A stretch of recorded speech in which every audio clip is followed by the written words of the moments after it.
Hello everyone and welcome to Sinful Gaming. I hope you're all doing well, I hope you're all staying safe, and most of all, I hope you're all fighting that war against the grey. Today's video, we've got a getting started with Warhammer Age of Sigmar video for you, and today we're going to be talking Ogor Mawtribes, and in particular, the Underguts. In this video, we're going to aim to show you how you can build and start up an Underguts Ogor Mawtribes army in Warhammer Age of Sigmar. And first of all, we'll start by talking a little bit about what an Ogor Mawtribes army is, what we get from it, what we can do with it, and what Underguts gives us specifically for a sub-faction on top of Ogor Mawtribes. We'll then look at units we should grab first, the first couple of purchases you should make to grab this army and start this army up, and then we'll look at how you can then expand this army from that point onwards, and finally finish off the video with a little sample army list for you to see how this all goes together. Either copy our army list, make your own, and get some inspiration to build your own style of list for the Underguts. With that all said, let's get talking. So, for starters, we're playing in Ogor Mawtribes. This means we get things like Hungry and Eating, where depending whether we're in combat or not in combat, we get extra movement or extra bravery for all our Ogor Mawtribe units. We get the terrain piece known as the Moorpot, which can do some additional healing for all our units around it. And we've got other cool rules like Might Makes Right, where all our models count as 2 models on objectives rather than 1, regardless of wounds characteristic, and all our monsters count as 5.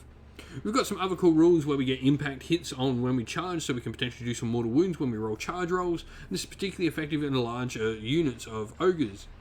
With that all said though, let's talk about some other things that are more specific to the Underguts part of this army.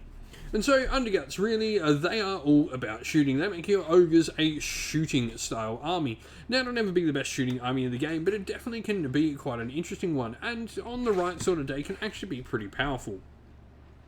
For starters, we get extra range on our lead belchers. They'll have a range characteristic base of 18 rather than 12. This is really good for making sure we don't always have to move, and we can get that non-moving D6 shots rather than the D3 shots if we move. We then also get a command ability which allows our hero to put out an aura that gives +1 attack to all of the Underguts Iron Blasters around him, both just sort of benefiting our shooting attacks. The artifact of power we get is the Noblar Blast Keg, which is a once per game ability, which is, a little thrown or weapon we can do to do a bunch of mortal wounds to an enemy unit. Particularly good if we can roll hot on that. You roll 6 dice for every one of them, that's a 6, and you add 1 to the roll. If the unit has 10 or more models, for every 5+ on 6 dice, you do D3 mortal wounds. Rolling hot on that can do some decent damage. Now, that's all there really is to an Underguts army. It's ogres with a shooting theme, so let's get looking at how we get started with this force.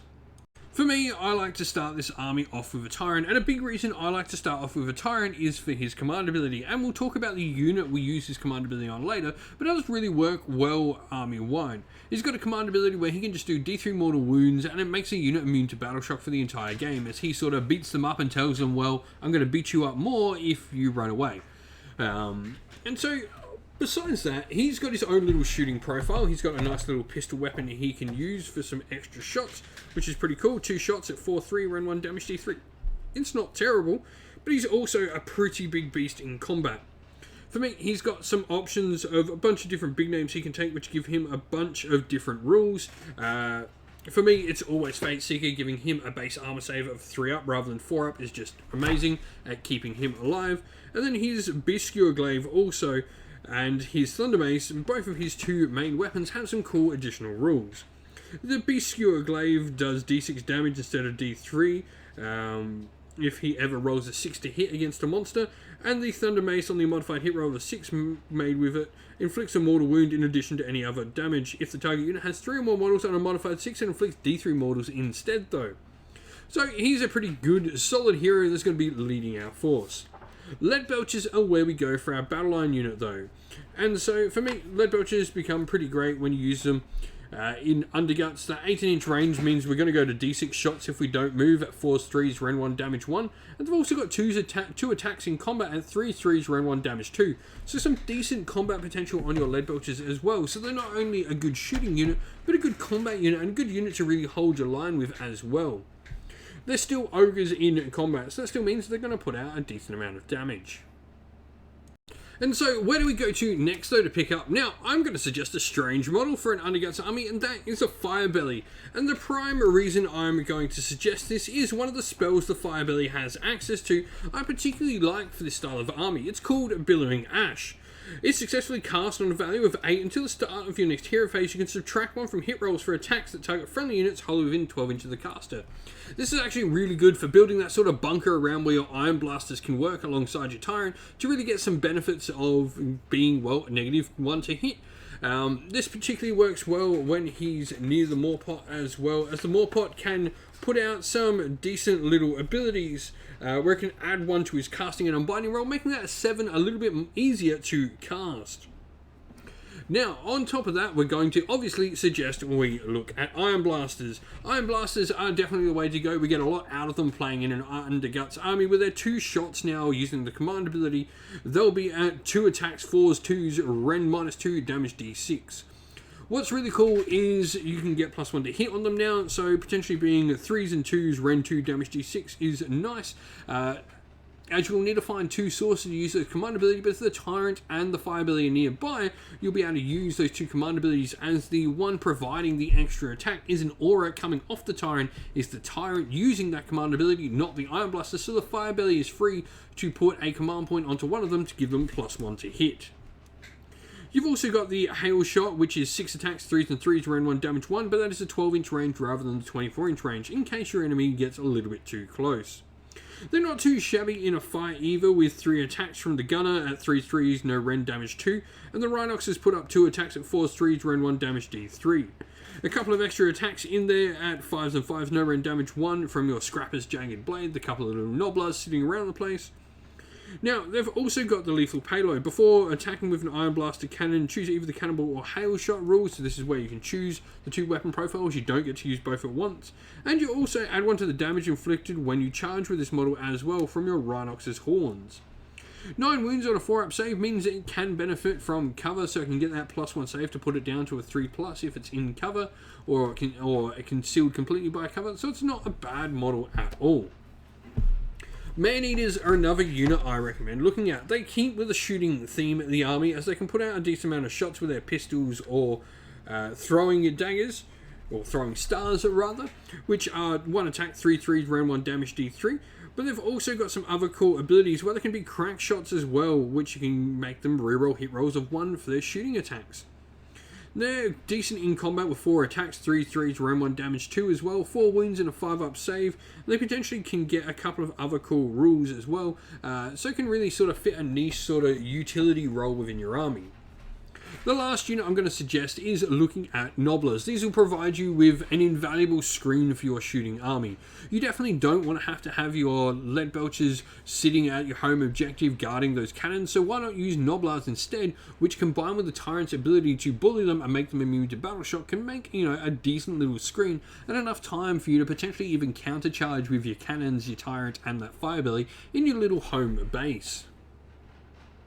But this is the sample army list we've put together for this. We're playing Ogor Mawtribes in Underguts, Chimon. The Underguts are from Chimon. They're like going under all the mountains and finding all those precious minerals and, well, all the black powder.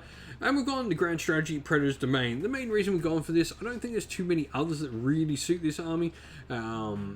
It's potentially harder to sort of keep your characters alive. They're not the most survivable. Your battle line's a little bit light. So for me, I just think it's trying to control the table. Late game, you can move those Iron Blasters around, Lead Belchers around, Nobblers around, and your characters around to try and control a couple more terrain pieces on the battlefield. Triumph Inspired, +1 a wound, pretty solid. Though we are only 5 points under 1,000, so it's not always likely we're going to get it. So it's not the most important thing in the world anyway.